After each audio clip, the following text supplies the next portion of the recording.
Alright, all this might be hard to wrap your head around, but this is just some of the fundamental things you need to know before starting building databases. So if this is all a little too much at once, don't worry about it.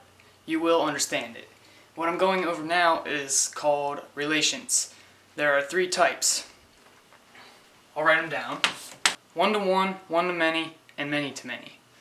So, for example, for one-to-one, I'll use the social security number because it's the best example out there.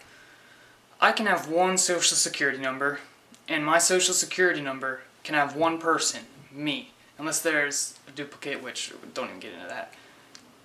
One social security number goes to one person, just like that. That's a one-to-one relationship. If one social security number isn't going to go to 10 people, then what's the point? Classroom. Let's say there's one teacher, and you're not allowed to have 2 teachers, it's just the rule. So, classroom has one teacher. Now, the teacher can teach one classroom, but he can also teach another classroom. Because he probably has, like a biology teacher, might have biology and then advanced biology. But each classroom can only have one teacher. That's a one-to-many. So, many classes, but only one teacher. So, you can't have another teacher over here.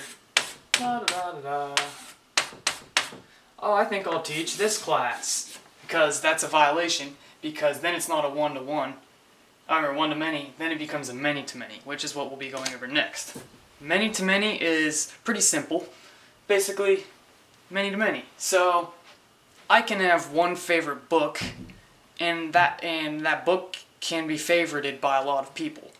Or a better example would be, I can own more than one bike, and a bike can be owned by more than one person, because I can share my bike with my brother. That's a many-to-many relationship.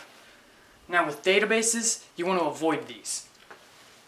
No, don't do many-to-many, because it makes so much data and it's unorganized. What you want to do is change that to 2 one-to-many relationships. So many-to-many breaks out to one-to-many, and then another one-to-many. Breaks out to this.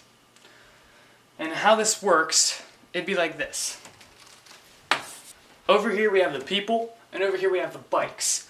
And now these are assigned something to keep them separated from each other, and I'll talk about that next. It's called a key. And then in here, basically you'd assign a bike to a person. So the first person owns the first bike, and the first person owns the second bike. Now the second person actually owns bike 1 too. Also, I should say, because you can see 2 owns number 1 and 1 owns number 1. That is how you design a many-to-many relationship in a database. Now for a one-to-many relationship, here is how you would make it. You only need 2 tables. So over here we have the classes, and over here we have the professors. Let's say one's named Jim, because I like that name. And then we have one named John. I like both those names. Then over here we have chemistry. It can be taught by the first professor, Jim, and the class chemistry. I'm not going to write that out. And then the second class is taught by John, and that's math. Now you can see Jim can actually teach another class by just listing him again, and he also teaches English. But you see, if you were to put, you can't have a class be taught by more than one teacher, because there's only one entry spot. The professor for English, it's either a 1 or a 2. You can't put 1 and 2. So that is how you make a one-to-many relationship. I hope that was helpful, and when we learn about what they call keys, it'll really clear things up. So stay tuned, subscribe, and watch the next video. Thank you.